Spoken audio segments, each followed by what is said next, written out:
Good evening. It's Sunday night, and it's time for Agent Paranormal. How is everyone doing? Today is Sunday, December 20th, and we're almost upon Christmas. In the studio with me tonight is my co-host and the guy behind the board, Kevin. And we also have a very special guest tonight. We have Z. Hey, what's happening, fellas? Z. Nice to see both of you. Thanks for the invite. Yeah, Anytime, man. On the show. Yeah, we're talking Bigfoot today. Yeah. Bigfoot tonight. Bigfoot. So we've talked a lot of things about the paranormal. We've talked about the demonic. We talked about spirits, poltergeists, all that kind of good stuff, UFOs, aliens. But we need to dive into the next level, Z. I like it. Cryptozoologic. Cryptozoology. That's a form of math, like calculus. You just drive little crypto animals and like this animal and this animal equals this animal. So we're going to talk about one of my favorite subjects and one of the biggest paranormal controversies and that is Bigfoot. Huh. Sasquatch, skunk ape, yeti, and as I learned today in Australia, the yowie. Yowie. See, that doesn't even sound cool. I don't even know where they came up. It's the yowie. It's like, really, dude? Am I supposed to run in fear from the yowie? The Aborigines came up with that. Not very terrifying. No. Yowie!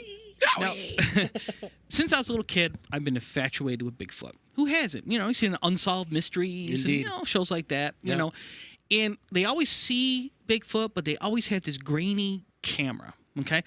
I get it. You know, most people didn't go in the woods with good photography equipment back then. Yeah. But, I mean, hello, ladies and gentlemen. This thing shoots 4K. Oh, yeah. Why do we not have Bigfoot on 4K? That's what I want to know.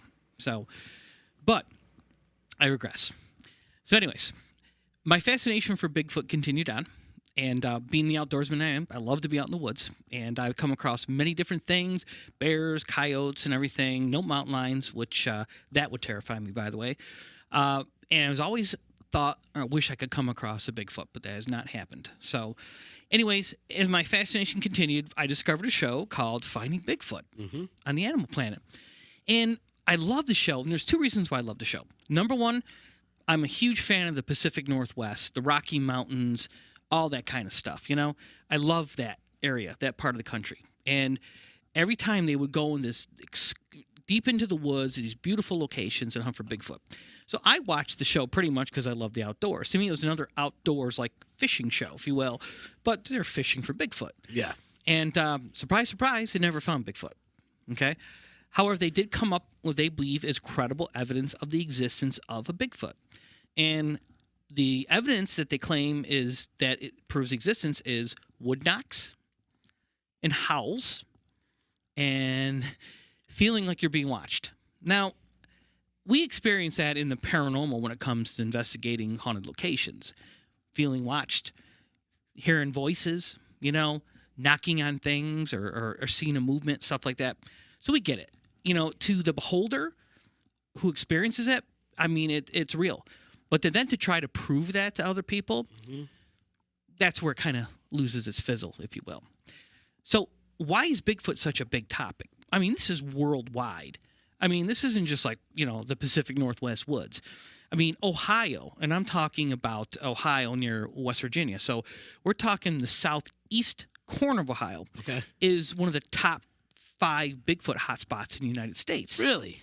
Absolutely. You always hear about, like, out west towards Portland and Washington State, out that way. Yep. But this is the first time I'm here in Ohio. Yep, it's a hotspot. Humboldt County in California is another big hotspot. That's the stoner Bigfoot. They do grow a lot of cannabis out there. I was doing my research on them, like, how cannabis has saved Humboldt County. They can't find him because he's passed out in a cave somewhere. Vicky also said another name for Bigfoot is Daryl. Daryl, yeah. Yep. Bigfoot. My name is Daryl. Best commercial. One of the other best ones they did, I saw the other day, is when the couple's sitting in the back of the pickup, and the guy's like, watch this. And he shakes up a bottle of champagne, and it fires the cork, and it hits Bigfoot, and he stomps on the log, and like a gopher comes out. The guy's like on top of him. Great commercial. Love snacking with Sasquatch or hanging with Sasquatch, whatever it is. So, I mean, our culture has played it up pretty good. Yeah, no doubt. We do have Pete. He's joining us in the comments. Oh, good. Hi, Pete. We do have one person, Tim Moyer, is asking, where's Pete? I'm Pete. I'm hairier than Pete, so I fit right in with the Bigfoot conversation. We Kevin and I were talking. We need someone in there. If we're talking about Bigfoot, we need someone that looks like Bigfoot. We need a heavily tattooed man Hi, guys. with facial hair. It's me. And Z happened to come walking. And we were like, what you doing, Z, for the next hour? Sit down. You're Daryl. Hello, my name's Daryl. So we're just going to call you Daryl There you go. from this point on. So, Where else do you see? Where else is the hot spots for Bigfoot other than Humboldt County and Ohio? well, they're getting experience it in like places like Oklahoma. They're getting a lot of cases now. Really? Yeah. Kevin and I were talking about this. The skunk ape down in the Everglades is another hot spot. Surprisingly, the Adirondacks have had sightings, but not to the magnitude you would think. Right. I think the Adirondack Park is like 7 million acres or something. It's a huge park. A lot of people don't understand how big the Adirondack Park is. Like 7 million acres. You think we think that we would be like Humboldt County up there. I'm sure there's people growing cannabis up there, but we think we see a lot of Bigfoot sightings up there. I mean, that is some. I've been up there. There's some really secluded wilderness up there. Oh yeah. Doing a lot of like fire trainings and stuff like that. We've done trainings with search and rescue with forest rangers and stuff like that, and they told us, there's places in the Adirondacks that it is so vast up there. There's places that man has never seen. Yeah, but has never set foot. Well, there you go. That's where the Bigfoot is. Sasquatch. Yeah. What's he known to? What's his nickname over here in the Adirondacks? Does he have one? Is he Yeti? No, the Yeti's that's Himalayas. Asian. That's Asian. Himalayan-ish Okay. Yeti kind of stuff. Up here, I think for most of the continental U.S., it's going to be Bigfoot. Just Bigfoot. or But now Sasquatch is that like an indigenous term or? That's like a Native American term, Yeah, isn't that's it? Well, here's let's start with like the lore and everything that talks about Bigfoot to prove some credibility. Okay, so Bigfoot wasn't a thing that some people basically put together a documentary on YouTube and said, "Oh my God, we saw a great hairy ape guy, Bigfoot," and all of a sudden there's a Bigfoot craze. What's the one that they're going to do? The Thin Man. Is that the Slender Man? Slender Man, yeah. So Bigfoot didn't start there. Bigfoot was before YouTube, okay? Right. So you go back into Indian, Native American folklore. You go back into ancient Asian history and stuff. You'll find stories and all this evidence that leads to these large, hairy men, okay? And they had names for them. So now you're going back, but you also got to remember, back in then, there was no service. It wasn't like the people in the Himalayas were getting on Facebook and saying, let me see if we can find something over in Humboldt County. It's like, oh, my God, they've got one, too. Right. So you get a Bigfoot. You get a Bigfoot. Right. So the theory goes, and there's an excellent book. I'm going to throw the name out here. And if you have interest in Bigfoot and want to research this is not a hokey book by any means. This is a book of kind of science. Where they're talking about how Bigfoot can exist and the science to back it all up. The name of the book is called Sasquatch Meets Science, okay? And the book it was written by Jeff Meldrum, who is a PhD. I believe he is a professor at the University of Idaho, or was, someplace in Idaho. And he goes into depth about studying the motion, okay? So there's a couple terms I want to throw out right now that we're going to discuss throughout this, okay? We're going to use this term called Gigantopithecus, okay? That's a real thing, okay? We're also going to talk about bipedal motion, okay? Bipedal means walking on two legs, okay? So we're going to talk about those terms. We'll throw them out there. Gigantopithecus is a species of primates that was discovered. It's like the dinosaurs, after the dinosaurs, but very large ape-like beings that could stand straight up, and like it's also 11 to 15 feet tall. They found fossils and Asian stuff like that, so they gave it a name, Gigantopithecus. Which is also a Greek porn star. Yeah. He is. I was going to say, Gigantic I'm pretty pith- sure that both of those are there's a- titles in the adult video store. I think if I was going to be porn star, I would take that name, and I think Gigantic. I'd be guaranteed a lot of gigs. Exactly. What's your name, Gigantopithecus? Oh, we need you in this film. Get in. You're in. You're in. He's getting paid the big bucks in porn. Absolutely. Sounds like Absolutely. a gladiator. Yeah. So, in bipedal, again, means walking on two legs, okay? So, the difference between Bigfoot and the apes as we know it, apes kind of like walk on their feet, but they also need their knuckles. So, they're kind of like, inverted still. You know what I mean? They're almost there, like halfway. You know, like a 45-degree angle versus a 90. Where bipedal, like Bigfoot, can actually stand up and walk. Now, the thing about it is that the way Bigfoot walks, and a lot of the prints that they found, the castings, they not only look at the size of the foot, they look at how the toes splay when it presses in, but they also look for like a bend in the foot, okay, a crease in the foot. So if by studying these castings, they can actually rule out now what is somebody with boards that's walking through, you know, screwing with people, and I'm sure there's plenty of them. Oh, yeah. And what actually is something that could weigh 700-800 pounds and make that impression, and also have the foot flex where it pushes in at the right points. You know what I mean? Which is almost impossible to do unless you're actually doing it. You know what I'm saying? And they study the human footprint, how that does. And so there's a lot of science into it now. We've kind of advanced in the scale of Bigfoot. We're starting to really look at a lot of Bigfoot sightings and say, yeah, you know, that's not legit. So we've evolved from the guy in the ape suit, okay, to something legit is there. You know, there is a species of something that, number one, is intelligent. It's elusive. It does live in locations away from mankind, you know, and there are a lot of animal species that do that. So why is it so preposterous to believe that there is a species of ape that can actually walk upright, that lives all across the globe and in the United States? They figured how they got here was, and I don't remember what period of time it was, but when the land masses, there was a bridge that went from Russia to North America, and they migrated over from Asia into North America. And then as the world changed, obviously the bridge went underwater with the oceans, and they're here. So, again, but there's a few facts, though, that kind of throw the belief of this creature off. Number one, why hasn't anyone shot one? Why don't we find a dead Bigfoot anywhere? We find dead coyotes, dead bears. How come not a dead Bigfoot? It's some dude's walking around. Dude, what is that? Oh my God, it's a Bigfoot. It's dead. Well, you know. You can find a dead coyote. You can find a dead bear, but not all the time. I mean, I've walked in the woods. I know that there's plenty of deer in the woods. I know there's plenty of coyotes in the woods around my house. Not very often that I find a carcass of one. I mean, I've actually gotten a deer once, and put the carcass in the woods after I was finished with like all the skin and all that put up in the woods. It was gone the next day. Yeah. So there's a lot of things in the woods. I mean, an 800-pound ape feeds a lot of animals. Yeah, exactly. I mean, that's everything down to mice. Mice will eat the bones. Yeah, exactly. I think Bigfoot his senses are so on another level that he could sense anything within like miles of a radius, so he knows when the hell to get the hell out of here. And currently he's known as the ultimate social distancer, right? Yeah.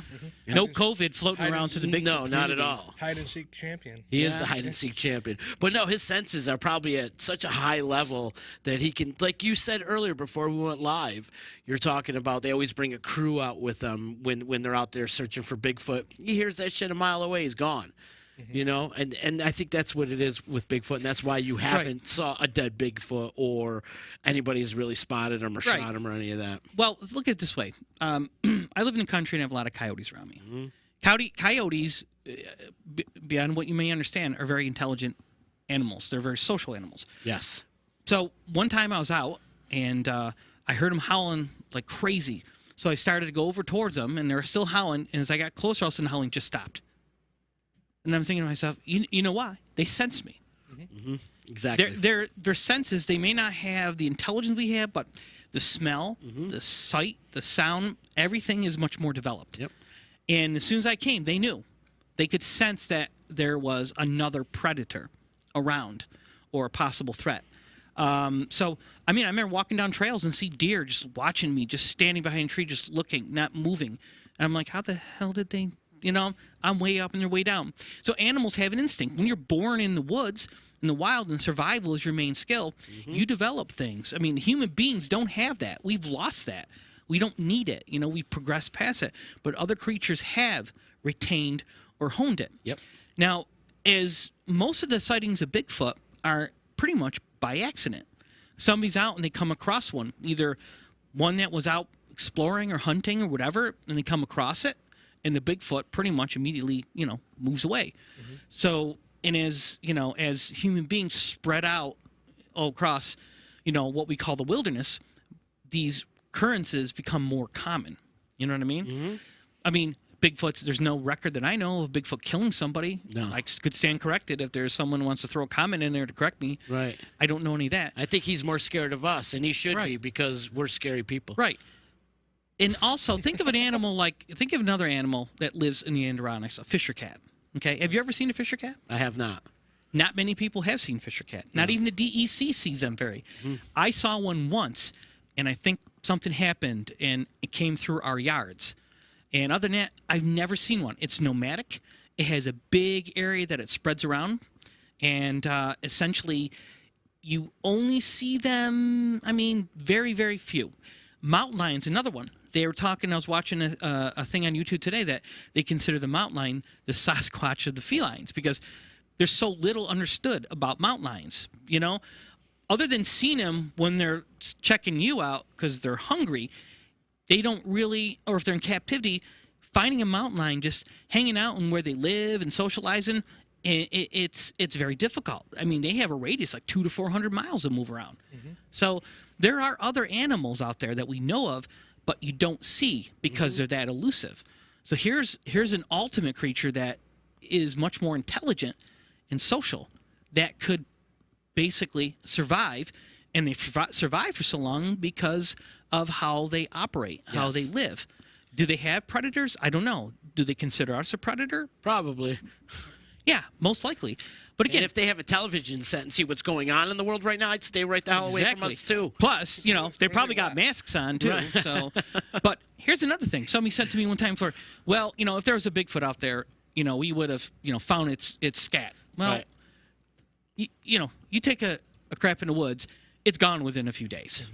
It's not like your dog dropping one on the lawn. We're talking about the woods is very, the soil and everything's so acidic in the woods, and that's why everything thrives in the woods and disintegrates and freshens. It's a whole completely different thing than a manicured lawn. Okay. Second of all, why hasn't anyone ever shot one? Well, put it this way: what if you were in the woods, and say you are in the woods, Z. Okay, we'll use an example. Okay, you got a shotgun, you're out hunting. All of a sudden, this big, giant, black creature comes out of it. First of all, you're like, oh my God, dude, you're looking for your camera. You want to prove this. Second of all, let's say you did, and you said, this is the day I'm going to prove Bigfoot lives, and you put this thing in your sights. Are you going to pull that trigger? What if it is a guy in an ape suit? You've just committed murder. But what's a guy in an ape suit walking around the woods for? You never know. Hey, everybody has to spend their time how they want to spend their time. If I want to walk around the woods in an ape suit, I'm going to do it. Exactly. I get it. I mean, Exactly. the difference is, Yeah. Sasquatch But would that probably- thought is going to go through your mind. You're going to be like, what if I'm wrong? You know what I'm saying? So that's why people, and I've seen hunters, interviews with hunters like, I could have shot this thing, but I looked at it, it's like, it's walking like a person. What if I'm mistaken? That doubt goes through you. And I completely understand that. I don't think I would pull the shot myself because unless the thing was charging at me. But then again, if it's something that big, the other thing you got to think of, if you're a hunter, you know the limits of your weapon. If you shoot that thing Is it going to put it down? and you piss it off, Uh-huh. okay? And that's why hunters are smart. They know their guns. They know their limitations. They know what weapon to shoot a bear with, what one to shoot an elephant with. Yeah. And if you're out with a 12 gauge and you shoot something 800 pounds, 8 foot tall, the first thing you know is, if I miss or hit it, am I just going to piss it off? According to Travis, you shoot it. Shoot it? Shoot it. That's if you're in Utica, you shoot it. I'm going to shoot that thing a couple, 2-3 times and put him down. But then there's... I mean, the chances that you're going out in the woods ready to put down, 1,000-pound beast. Yeah. I mean, nobody carries that out in the woods. No. There's nothing around here that you're legally able to shoot that size. So what you're saying, Kevin, is nobody's out Bigfoot hunting. They're just out hunting. And then just come across this kind of The thing. only one They hunting. could be out Bigfoot hunting, but they can't tell anybody because it's not legal in New York. So The only one hunting Bigfoot right now is Jose Canseco, so he's the only one doing it. So So we've established that there are some elements that support the existence of this type of creature. Yeah. And there are some elements that say that this is all BS. You talked about prints and casters and stuff. Where did they find some of these casters? Well, a lot of times they find these in the woods around where they have sightings. Right. They'll find these, and they find the prints, and then they put I think it's plaster Paris is what they used to. I know. Yeah. I mean, technology's advanced. They probably have something better now, and they cast the footprint. Cliff, the guy from Finding Bigfoot, is one of the main characters. He has like one of the largest collections of Bigfoot footprints, castings. He's got like rooms of them, all these different castings. So he studied that. He's like an expert in this field. So here's a guy who's dedicated his life since college to looking for Bigfoot. So if this was all BS, this guy is going to be in for a big shock. You know, like, you mean it's not real? You mean 25 years I've been chasing this and it's not real? I mean, so there are some credible people who have had experiences that are pursuing this and trying to find an answer. Then there's people that are trying to protect the species. There's a guy in Canada, I think Todd Standing is the gentleman, correct me if I'm wrong. He's trying to get, in Alberta, I think it is, he's trying to get this species acknowledged and protected. He says they exist, they're there. We need to protect them. So what's in it for him? You know what I'm saying? I mean, here he's fighting in court under ridicule. I mean, he's going to go in and say, you know, I believe in Bigfoot. I think I mean, people are going to ridicule this guy. So he's kind of putting his neck out on the line for the species. So it's not all about fame and recognition, you know, because sometimes being known for something is not a good thing, you know? And a lot of the people that see these sightings don't want to be known. They're like, here, this is what I saw. You're right. What's your name? Joe. Right. Joe Smith. You know, they don't want to be judged. They just want to share what it is. They believe it's a Bigfoot. And then there's people, you know, a few years back, there was a Bigfoot hunter, if you will, who said he had the body of Bigfoot. He had him in a cooler, all that. And we all knew that was BS. What was it? He pieced together a whole bunch of animals. Yeah. Come on. Yeah. Really? We need a raccoon because we need a foot. Put this one here. And you got to have a couple screws loose. They'll be like, I'm going to put together the bear with the deer and the tiger and put it all together. And like that's. I mean, you would think Ed Gein had a couple screws? No, come on. He was just a furniture maker. Strange, though. Strange people out there. Ed Gein, the serial killer? Yeah. Okay. All right, so he's talking about some plaster prints. Yeah. So we have some photos that you added in. We've got some stuff to support all this, folks. Oh, yeah. This ain't going to be all talk. We're going to show you some stuff. You got some evidence. I like it. We have some stuff to show. So here's the evidence. That's plaster poured in a hole. Is that good enough for you? No. It's not. It looks like repairs. That's the DOT. That's how they fix the potholes now. Yeah. Look at that. Be a lot better than what we got. Blacktop, we just go get some sheetrock mud. That's pretty much what it is, too. Plaster caster. Remember how the rock stars were plaster caster in their penis? It looks like DAP. You know, the DAPs? Yeah. The daps. But we have another picture that actually has... I have it right here. For all of our listeners, you'll see it on this next picture. These were actually taken in Whitehall, New York. Whitehall, New York, which is north. Yep. This is on the border of like Vermont. Right on the border of Vermont. Like I think part of Whitehall's in Vermont. Yeah, right. Yeah. It's on the border up near Lake George, up in that area. Yeah, because that's where Bigfoot is. He's hanging out with Champ up in Lake Champlain. Mm-hmm. They're pals. Yeah. No, Lake Champlain is up in Plattsburgh. Oh, it runs all the way down there. The Hudson's. It's all connected. That's where he's known as Daryl. Water's water. How do you think he gets around? He rides Champ, and they just go everywhere. They cruise around. So what this is, you can take a look in. This is photos courtesy of Paul Bartholomew, who is, I believe, Bigfoot investigator. But there's his foot, and I don't know what size shoe he wears, but look at the width of that impression in the dirt. That's something extremely large. Yeah. You know, obviously, that's a paw. You can't even see the toes yet. It's not a foot. It's a paw. Yeah. I mean, that's huge.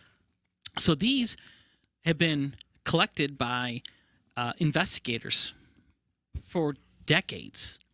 Okay. So is this like a mass plot to screw with people by going out in the woods and making big footprints?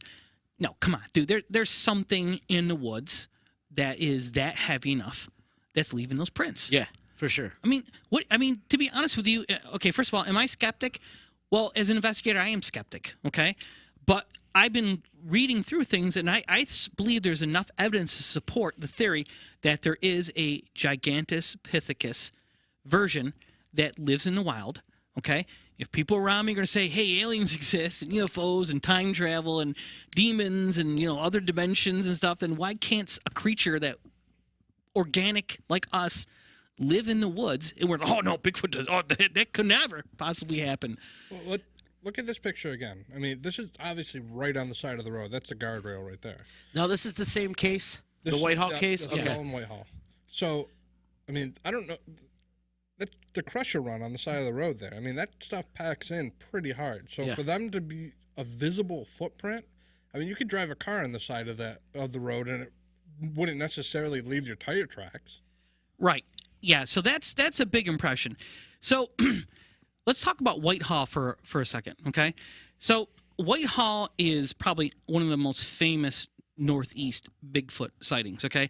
It's an old one. This happened in like August 24th of like 1976. Okay. So this is not recent by any means. So I'm going to just read you a quick little blurb here about it. There is a road, we've heard of it, called Aber Road, just outside of the town, and that's where these people came across this Bigfoot creature. Now, they actually have a sketch of what it looked like. I think that's a picture in there. I mean, this is just a photo. So, whoa. I mean, if you see something like that, Bigfoot's got a nice butt. Yeah, he's firm. He's done his Pilates. Yeah, he's doing squats. 7 to 8 feet tall, about 300 to 400 pounds, had thick, short, brown coarse hair. Okay, so you get a monkey suit. Mm-hmm. Who the hell's going to be 8 foot tall? Right, look how big that thing is. You would have getting stilts. And the other thing is, its arms always extend almost down to its knees, which is like a primate thing. So, I mean, I know there are really intelligent people out there, but I just don't believe there are people who are that intelligent, that crafty, to build something, to study the statistics of a primate, basically to build something like that. Okay, I don't think so. Not if they live in Whitehall. No.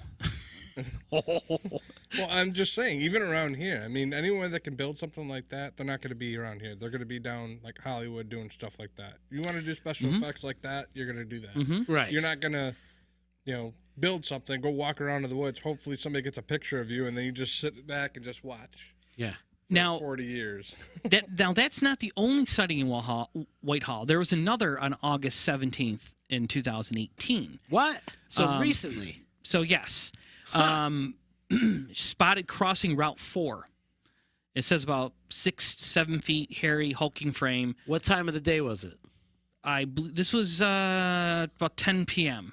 near the Vermont border. Okay. So there's more than one sighting going on here. Okay, so there maybe they have like a cross, a path or something that they follow, like deer. Deer will usually follow paths. There's usually, and that's why hunters study that, and outdoor enthusiasts study that kind of stuff. Correct. They even mentioned on the Bigfoot thing, they're like, this perfect valley right here, the deer will come through. It's a perfect place to ambush. I mean, so people think about this stuff, right? So obviously, this could be a path where they roam, they hunt, whatever.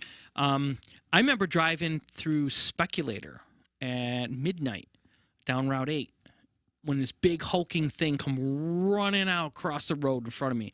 It was a black bear. Man, was it big. Now, how big was it? When I saw the thing, it looked like it was a monster. But in real life, it probably was smaller. Do you think the bears run from Bigfoot? I don't know. Bigfoot eats bears. Think he eats bears? I don't know. Like, what do you think his relationships are with the bears? Kind of like a coyote to a mountain lion. I'm sure if there's anything that's seen Bigfoot, it's got to be a bear. I think they usually play poker on Sunday night. You think so? Yeah. Do you think they're boys? You think they hang out? Well, we should go to the Whitehall Vets Club there, the American Legion. They could be in there on Saturday night playing a little poker. But, again, so this is stuff that's happening not far from us. Right. It would make sense. Heavily wooded areas. Yeah, the Adirondack Park, like you spoke of. Weird times to be out on roads that are secluded, and boom. It's not like you're going down the arterial and this thing's jumping across lanes. This is, way out in the middle of nowhere. So it kind of supports. But every time they talk about what they see, they're always the same. You know what I mean? The colors might be slightly different, but it's always a hulking, 7-8 foot tall, long arms. It's always kind of the same description. And if it's a dark creature at night, even with your headlights, it's still going to be, not a lot you're going to really see to make out of it. You know what I mean? So even though halogen lights are great, because trust me, I see people coming at me and I'm like, oh, damn, I'm flashing the high beams at him. Maybe that's what pisses Bigfoot off. When he's walking around with those damn halogens, then he starts, because there's a video I found where a Bigfoot chases a car. I have the link for that. What? So, and I'll share that link, and you can watch that in Colorado. Again, I don't know if it's fake or not, but he comes running after the car and they take off. So, again, I can't see Bigfoot chasing cars. What's he, like a Dalmatian? I mean, like any animal or human being, when they're cornered, you'd be surprised what they feel like they would do. I think I know the video you're speaking of. Was that the sheriff? No, this is one in Colorado. It's a couple of, I don't want to say teens, but young adults. So. There was one I watched a few years back. I believe it was a sheriff's dash cam. Yeah, I saw that one too. And it just runs at the car, but it's like kind of out of the shot, and you could just hear this god-awful guttural like screeching. And they said whatever this thing was, they thought it was Bigfoot, was like screaming at him. But yeah. Is there a family? Like, does he have a family? Is there like kids? Is there like up and coming Bigfoots? Is it like is he on his own? Is he like a lone wolf? Like, what's up with Bigfoot? Is there like relatives? They've girlfriend? Actually, there's actually photos under Bigfoot evidence showing either female or male Bigfoots with small Bigfoots, like babies, if you will, or young ones. So obviously they must be breeding because they're still alive. Yeah, good. I'm glad he's getting something. So right. Yeah. So I would love to share some of these videos on here. Unfortunately, we don't have the rights to the videos, so we can't be sharing them. Gotcha. So we'll try and share the links for you afterwards, so that you can go and find them yourself. Very good, Kevin. Thank you. So let's go. You do the work. We're just going to talk about it. Let's go to the grandfather of all Bigfoot sightings. Okay. And this is the Patterson Gimlin film. This is from 1967. We have a picture of it. It's an actual film. You can watch the video if you just go to YouTube, and you can see this thing walking. But there's the actual picture. I've seen that 1,000 times. Absolutely. Yeah, it's on our poster. And I don't know. I'm not convinced. Okay, now there's a couple things to note about this, and I've looked at this. I've looked at this photo, but I've also looked at the video, and I've also seen people put it in 4K and enhance it and watch it. And there's a few things to note. And some of the things that I learned is number one. Okay. It's a female. It's got breasts in the front. Oh, there are boobies. Okay. All right. The other thing is that if you see the length of its arms, okay, it fits the profile where the arms go down almost down to the knees. But the other thing someone was pointing out is when it was walking, it was going like this with its hands and unclenching and clenching, like which is like somewhat like a primate would do. Okay. But the other thing that was really cool about it is if you look at the buttocks and then the thigh, the prominent one there, every time it took a step, you could see it quiver, like the muscle, like tighten, loosen, like again, when you like squeeze your forearm. And they said, how is that even possible if it's an ape suit? How could you make the muscle? And then basically they went in, they said, you can see the deltoid muscle, you can see the tricep, and they were going through and you can see certain muscles in the back move and you can see that thigh. So, and the way it was walking and the way that they analyzed how it was stepping like be somewhere between a human and a primate. So there's a lot of science that they did of studying this and then looking at the landmarks behind it to guess the size, to dismiss the fact that it's not a hoax. Mm-hmm. Because there are some videos and theories out there. There's this guy, he took a lie detector and said, yes, I was the one in the ape suit. And people in the scientific community are like, how? I mean, how in 1967 could they invent a prosthetic or something that advanced where the muscles move on the outside? Where was that picture taken? Look at Planet of the Apes. Planet of the Apes was the early 70s, and they're showing pictures of here's what the monkey gorilla suits look like. And they're showing Planet of the Apes, and they're walking around like without their like robes and stuff on.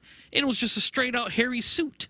I mean, they could move, but you couldn't see any muscle movement. Right. I mean, because it's all covered in fake hair. Or that thing. And then they also mentioned how that on the side there it's lighter from rubs.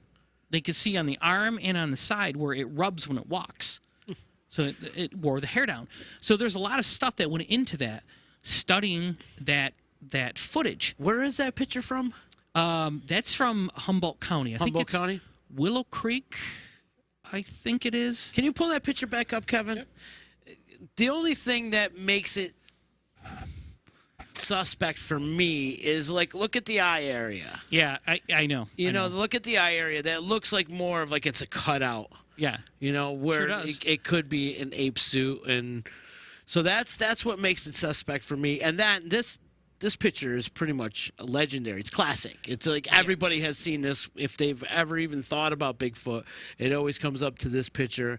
And like you said earlier too, is like they didn't have the technology that we have today.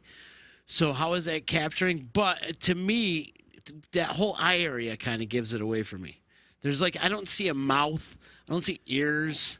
You know, I do see boobies. You know, and I do see what you're talking about, like the whole the rotted away area when they're walking on the side and stuff. But I don't know. I'm not 100% sold on this. But you can look at it and see there's like patches of like, you know, like any animal in the wild would have patches of missing like the fur and stuff. Okay. You know, Yeah, so and I see that. This is going to be probably the most elaborate gorilla. So I mean, this is better than like I mentioned to Kevin earlier. This is better than the Predator suit from the movie Predator. They couldn't even make the muscles flex and move like that. The only way that could happen is if that was like a form-fitted costume and they had somebody that had that exact build inside a smaller suit. Or it could be just a very hairy woman. As for the detail, and I mean, this goes right along with the people that say that they changed it into 4K and they've looked into it and they could show that it's not real because of all this or whatever. This was shot, I'm going to assume this was shot on either 8mm film or 16mm film. I think it's 16 millimeter, yeah. Knowing both of those, you can digitize the hell out of it and it ain't going to get any better. It is what it is with the film. And they shot this off the cuff, picked up, shot it, and they couldn't even get a good focus on it. So the guy, you can see the guy go up in the air on the horse because it startled the horse. And the thing the thing was mainly looking horseback riding right now? Yeah, they're on horses. I didn't know this. Yeah, it only looked back like once or twice. It was moving right away, and it looked back just to see. But obviously, the eyes kind of look real. It's just that there is hair on the face, but you can see the nose. But here's the other thing: why would they make it why would they put boobs on it? Yeah, that would be weird. It's like even in Planet of the Apes, the male or the female gorillas, apes are still just like look the same, you know. And they're like, we're going to put boobs on it, make it. I mean, it could still be an elaborate hoax. You cannot dismiss that without a doubt. Right. However, if you read that book, The Sasquatch Meets Science, they talk about that film in depth and all the reasons. And they even said that based on the size of that, Arnold Schwarzenegger wasn't big enough for that. Huh. That's what they're talking about. The arms are extremely long, longer than a human, yet the hands, obviously you can put arm extensions and make your arms, but how can you make the hands move? The hands are opening and, that whole thing was moving in sync like it was a natural movement for that particular creature. That, to me, I think what they caught, I still think what they caught is legit. I still think it is. Is the photographer still alive? I think one of them might be. I know one of them passed. Yeah. Okay. But then you go on there like, oh, one guy said it was a hoax and it was but then again, that's just all chatter. You know what I mean? There's always two sides of the story. Yeah, and there's probably people trying to make a buck, too. There's people trying to dismiss it and stuff. So I don't believe all the afterthought stuff. I believe in the fact that they were there. They were like, YouTubers of the 60s is what they were. That's what they were. And they wanted to make a documentary, and they're out there doing it, and they came across this. So, it's interesting. It was one in a lifetime kind of thing. It really was. Did it make them super wealthy and rich? No, not at all. Did it give them notoriety? Yeah, certainly did. That wouldn't be expected. But then again, there was a lot of they received a lot of grief because of it. Of course. You know, obviously they're scammers or this or that, because no one would believe that that was anything but fake. But still to this day, that particular film is stood the test of time. It's still going. We're still talking about it. Yeah. Again, 50 years later. You know? I've seen things now that 53 years I look later. at it and like, that's clearly fake. Where I look at that and I'm like, I watch that and I just can't understand how that could actually make its outside muscles move and you know, constrict and quiver. It blows my mind. And that's one thing these people talk about, study the bipedal anthropology of primates and stuff, and they're the ones giving all kinds of scientific explanation. So once you get scientists involved in it and they start analyzing, that takes it to a different level.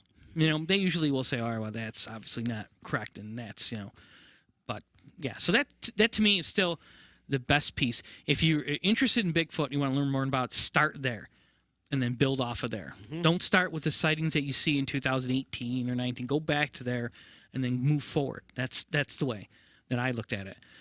This is the way. This is the way, young Jedi. Here's where you'll start. I've spoken. So I want to show you another piece. Kevin, there's the one from the crypto sightings.com website. We're talking about fast forward to 2012, Yes. Alberta, Canada. Yes. Here we go. Check this one out, Z. Look at the size of that thing. Okay, now, what's the first thing that you notice about it? What's the first thing that comes to your mind? Kind of looks like a girl I dated. Second thing. Honestly, I feel like I'm at the Utica Zoo or something like that. Exactly. Like you know, it's in the wild. And Right. But the first thing you halves look its at it back to the camera. Right. Right. The first thing you look at it and you think, oh, it's a gorilla. Right? But this was from August 2012. A game trapper in Alberta obtained above image of Bigfoot from a trail cam. Okay? It is known today to be the best and most clearest image of Bigfoot since the Patterson Gimlin film that we watched. Okay? The authenticity of the film was vouched for by a friend of the trapper. Now, here's the thing. Look at the size of that thing, the mass of that. Yeah. Okay? It clearly, okay, if it was a gorilla, don't gorillas usually have small legs? Look at the leg on that thing. That's a leg. That thing stands Yeah. up. That's 7-8 foot tall. That's a big boy. Indeed. Look at the muscle on that thing. That thing, if it ever punch you, would break you in half. Right. Well, I mean, the first thing, yeah, it looks like a gorilla, but my first thought is, okay, this is taken in Canada. Yeah. What up there would be big enough to look like this? And I mean, Gorillas are running around Alberta. Yeah. Right, that's the other thing too. It's like there's no gorillas running around in northern Canada like that. No. It's too cold for them. First of all, the right? only thing you can have. Wouldn't you is think a it's too bear. cold for them? But I mean, those aren't bear legs. No, and that's ain't not a arm. bear. No, and it's got a hump on it. It's like a dome, you know, like a point on its head, Yeah. which is kind of a primate trait. And this is from a trail cam, It's from a trail cam. so it's just sitting there. It's not like out there searching for It's like things. leaning back, like it's having a picnic kind of thing. you So know? this is on somebody's property, obviously. Must be, or either property or property where he traps. And but here's my question I have for the And I mean by that, photographer, like too. it could be Canadian government property. If it's a trail cam, how come this is the only picture we're seeing of it though? well, it depends on how often the trail cam takes a shot. Well, I could tell you, I have a trail cam behind my house, and I can get a picture of a deer, and then 10 minutes later, take another picture, and the deer's gone. So it's like on a sensor is when it takes the picture? It's an infrared sensor. Okay. So but it doesn't keep clicking It's if not there's continuous because so it would kill the battery and it Okay. would fill up the car. No, it's not. It's not a ring door alarm. But I still think today that is a cool because the arm and the shoulder on that thing are just massive.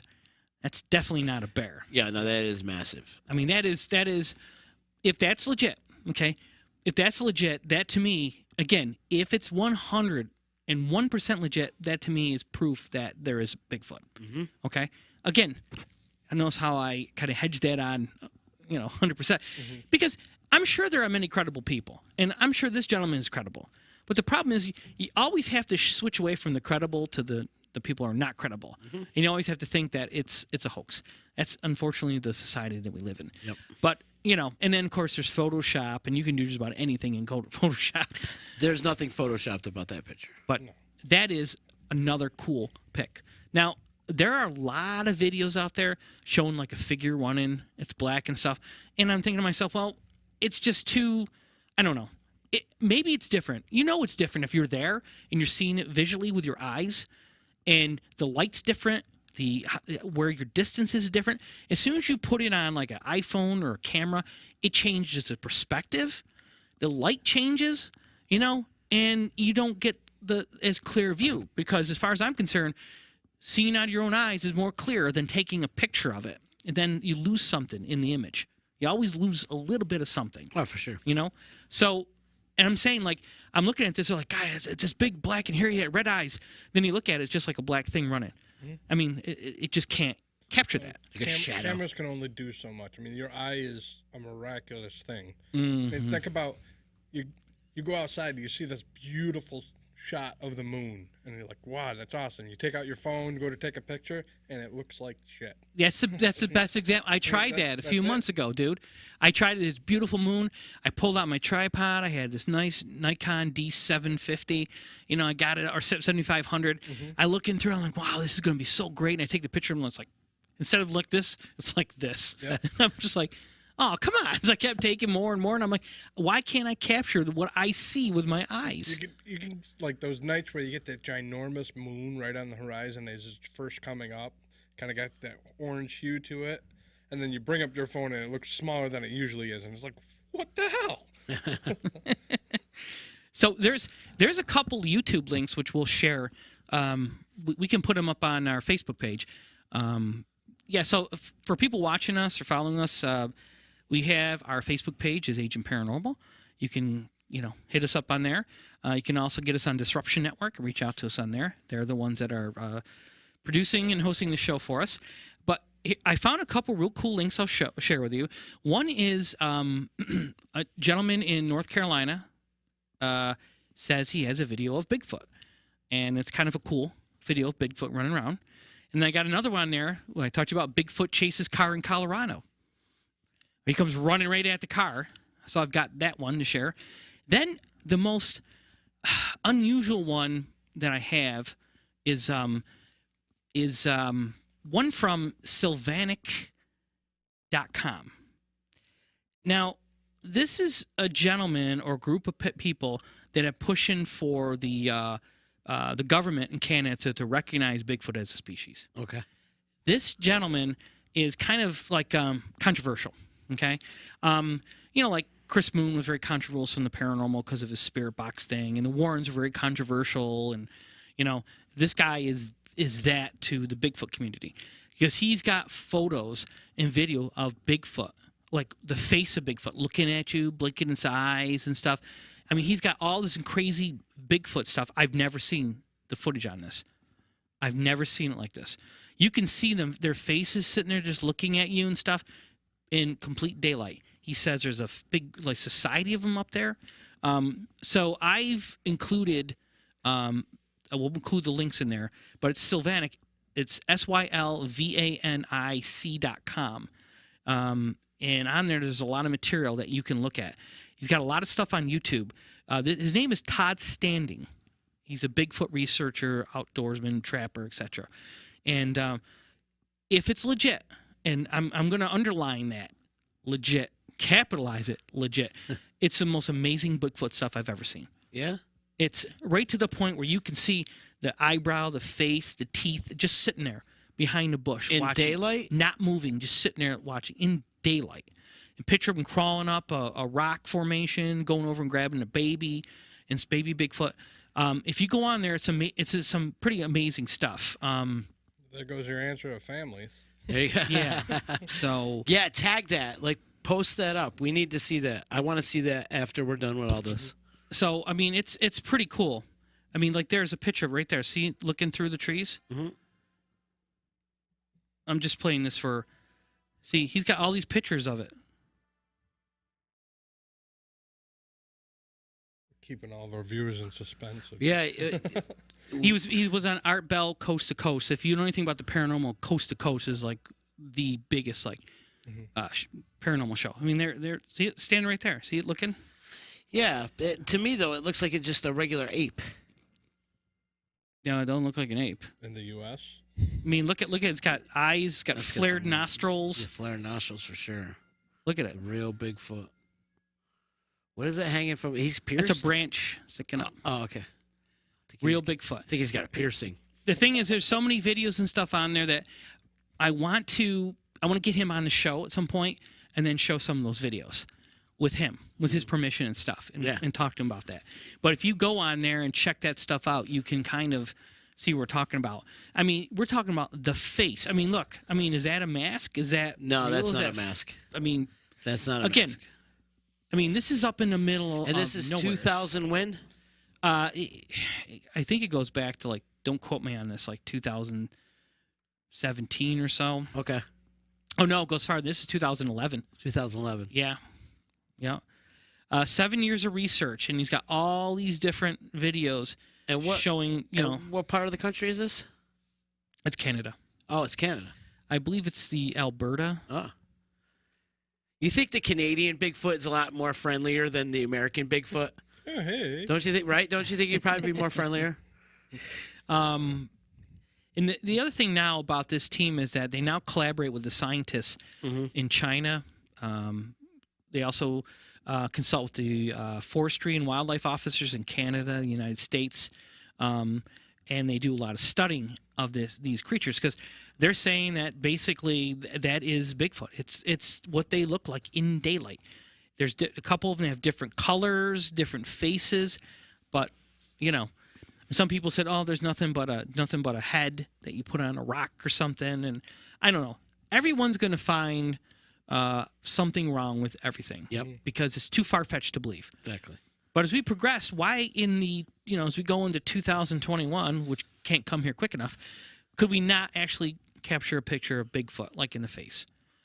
I mean, you know what I'm saying? Yeah.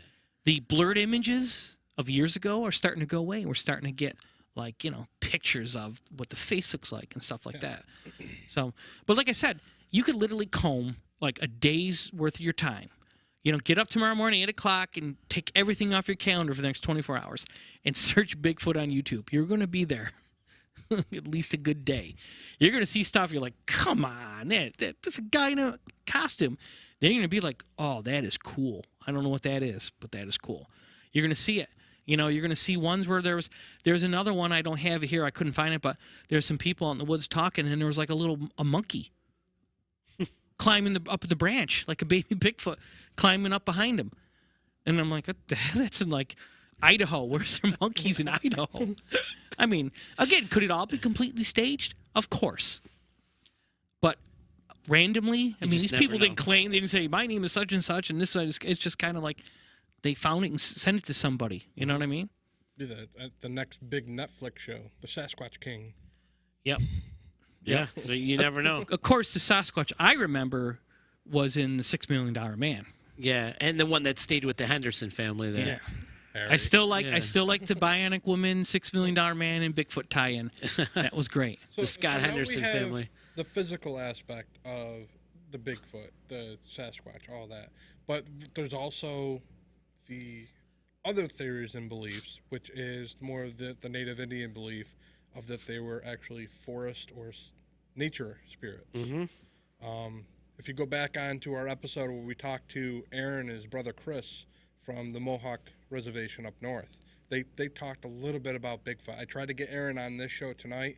Unfortunately, he wasn't available to talk a little bit more about that. And what they think is, or actually what they believe, is that Bigfoot is actually a nature or a wood spirit that is put there to protect the woods, protect the animals in the woods. Whoa. And that is part of the reason why you don't ever find the carcass or anything like that. Because it's a spirit. That's it. That goes along with just about all the other cryptids. They're also they smoking believe- some good stuff too, Kevin, up there. You know? I can't tell you yes or no. Well, the whole in theory, I think, with the Indian beliefs and Native American beliefs, and is that they were very respectful Yeah, to the for land, sure. and they found that every living creature had a purpose, and they basically one would be a guardian, one would be a sign of this, one would be a sign of that, and their culture was derived around that. You know what I mean? And that's why I think they were so more spiritual, because they found purpose in like everything. You know what I mean? Everything had a purpose. But again, Native American, Greek, and all that kind of stuff also, has theories where certain things were gods and spirits and all that kind of thing. So, because when these were thought of at the time, we were completely different. We didn't have what we have now. Technology and science was what it is. But the one thing that I can say about Native American culture compared to all the other ones is that they hang on to their beliefs Oh, absolutely. so well. And and it's passed on from generation to generation. And they continue with those things. Now, some people like kind of chuckle at it, but we were involved in a case, which Kevin spearheaded, where one of the spirits that we believed had some kind of tie to Native American. And Kevin consulted with the Mohawk Indians. And they gave him a ritual to pass down to the homeowners. And they did it. And it helped. It actually cleared them Yeah. up. Wow. So there's something to be said about their understanding of things, being in tune with what's around you versus, we're not in tune with everything now. We're so wrapped up in our phones and Yes. TVs and, but they're basically still in tune with, with the earth, the atmosphere, the energy, That's one of my biggest.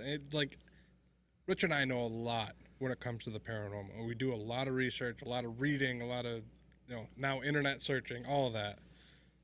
But when it comes to Native Indian, Native American lore and beliefs and stuff like that, it's just kind of like, that's a whole new respect. And you have to give that a lot more respect, because that's been around a lot longer than we have. Yep. And that's why when it came to a point where we saw that in that case, we were like, I'm not even I'm gonna reach out to Aaron, and we're gonna try and attack this the way that it should be attacked. And thankfully, Aaron really helped us through that case. We did talk about that on one of our previous episodes. That was the St. Johnsville case episode. Yeah, it was very insightful. And the thing is, I was very skeptical about all this because, again, it's whenever you start talking about spirits and magic and all this, all this kind of stuff, you have to basically, because you can't touch it and see it and stuff, you have to basically take it with some skepticism. But when they do something and it provides a result, then you're like, you got to open your mind and think, okay, yeah, this is And to tell legit. the truth, if that didn't work out for that case, I probably wouldn't have brought that up in our Bigfoot conversation tonight. For him to talk about that now and have to deal with it, it really holds a lot of water to me. And I have a lot of respect for these guys and what they do and how they helped us. So that's why I brought that up, because who knows? Bigfoot could really be a wood spirit or a nature spirit. That's why we never see them. Yeah. And we didn't that's derive the name Bigfoot. That came from the Native American culture, Sasquatch and stuff like that. So they believed that, essentially that this creature has been existing since they were here in North America, living in harmony with this thing, and protected, if you will, or not protected, but serving a purpose in all of nature.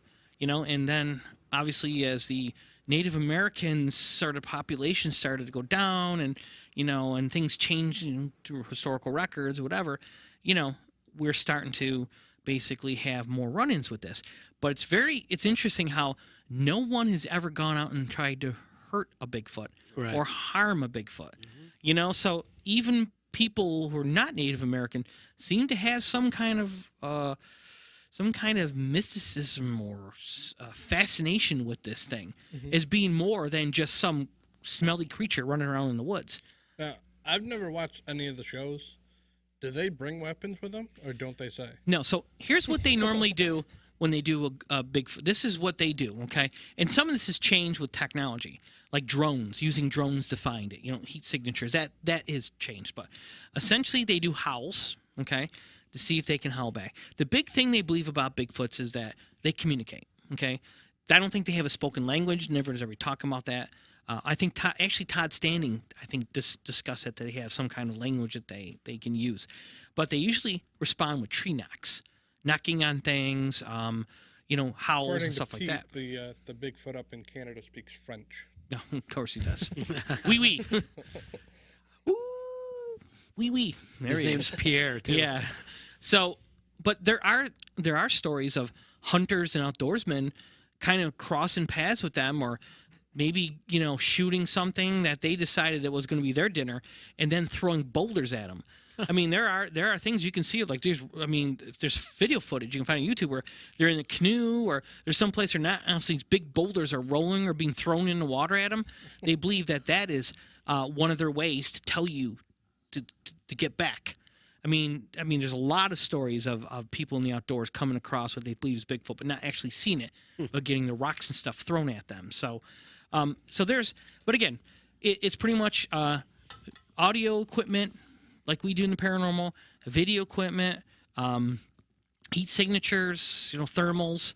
That seems to be the most. And then, like I said, tree knocking, howling, playing audio clips of howls and trying to get something to respond back. So that's really kind of what they use. I mean, I think the drones are probably the most advanced thing that they have. Yeah. I mean, you're in the woods out in the middle of nowhere. It's not like you got power or Wi-Fi or anything like that to detect EMF or anything, so. Totally. Pete really wants to change the subject, Dan. He said UFO activity also corresponds with big feet sightings.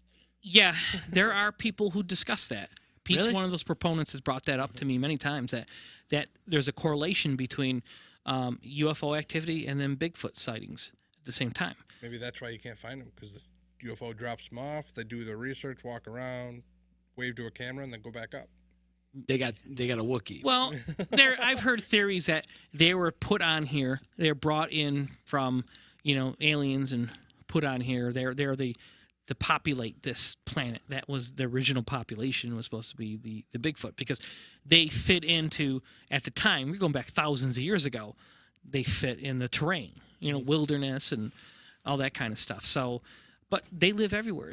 I mean, the ones in like the Himalayas is the ones that baffled me the most. They're out doing an expedition and they found a huge footprint in the snow, like miles away. I mean, like, what significance does that have? It's just a trail, in some place that man would die if they weren't in a team of people. So, I mean, there's some very strange twists to all this that just don't seem to be well thought out plans. Like, a bunch of people going and saying, we're gonna screw with these people. I have this plan of how we can build this high-end ape suit, and we can do that. I'd like to think that people have better things to do with their time. Well, you never know. You know what I mean? Well, I guess I got to start building my ape suit. Yep. Well, now with the 3D printers out, maybe you can build the suit from the Patterson Gimlin film. So what does the paranormal have to do with this? Okay, somebody asked me one time. So, what does the paranormal have to be? Paranormal investigators. It is paranormal. Yeah, it is. It's outside of the normal. Paranormal is something not normal. Exactly. And they don't call themselves paranormal investigators. They call themselves Bigfoot investigators. Mm-hmm. But they're still pretty much, to me, they're paranormal investigators. Mm-hmm. They're just doing it in the woods.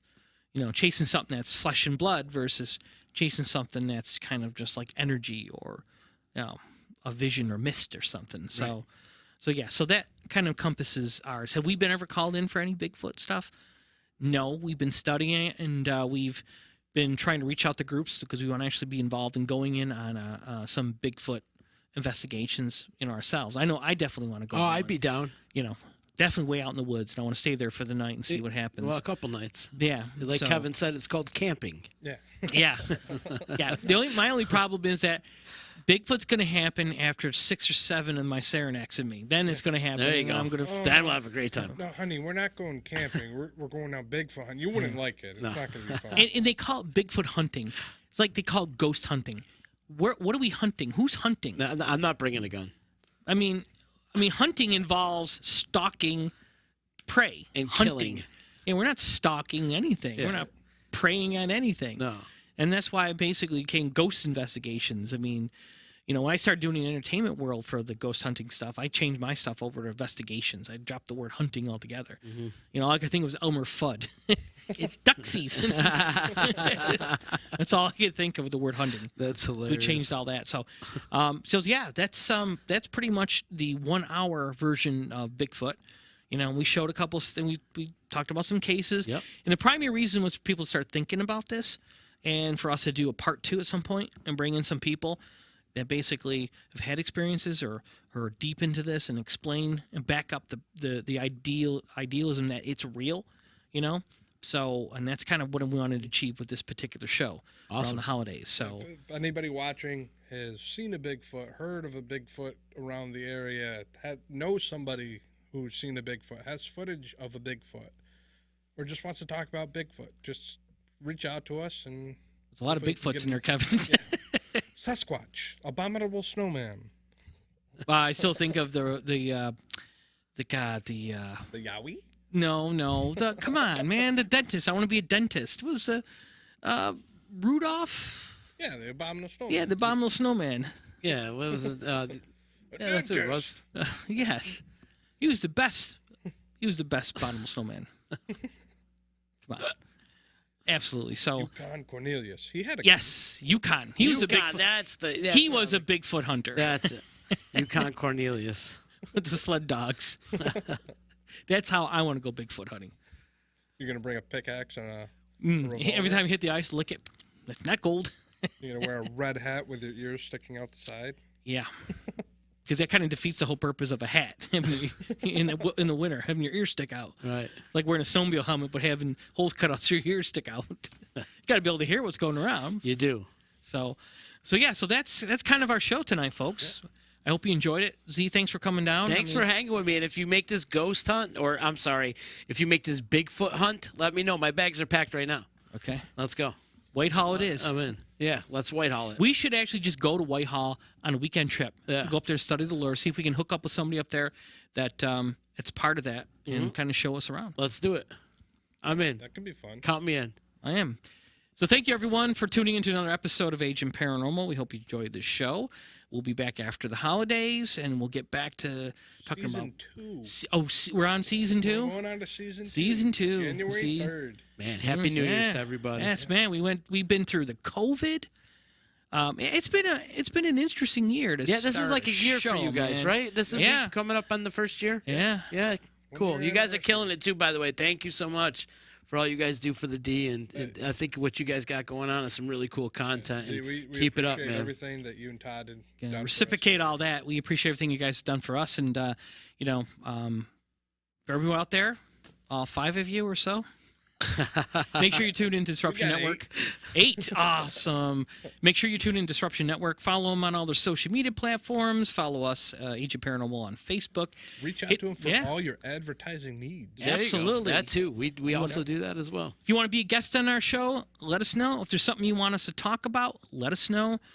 We have a lot of different subjects. If there's someone that you would like to see on our show as a guest, let us know. We want to design this show around your feedback. The show is for you. We're based in this area. This is our community. If you have an investigation that you want us to do or talk to us about, let us know. We're here for you. We're here to serve. So our next show is going to be January 3rd. That's tentative right now. We do have an idea lined up, but again, we're going to have to talk to a couple of our members on that.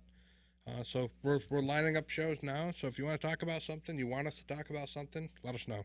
You want to come in the studio and hang a little bit with us, but kind of after the whole COVID thing goes away, let us know. And so that's it, folks. Merry Christmas, Happy Holidays, all that kind of good stuff. Have a great New Year. Happy Hanukkah, season greetings, and I hope I cover everyone else in that. Kwanzaa. Happy Kwanzaa, everyone. It's a joyous time of the year. Be safe. Enjoy. Make sure you wear your mask. Stay safe. We need to get through this whole thing, and hopefully 2021 will be an awesome year. We can rebound and do some serious partying. From all of us to all of you, have a wonderful evening. Peace.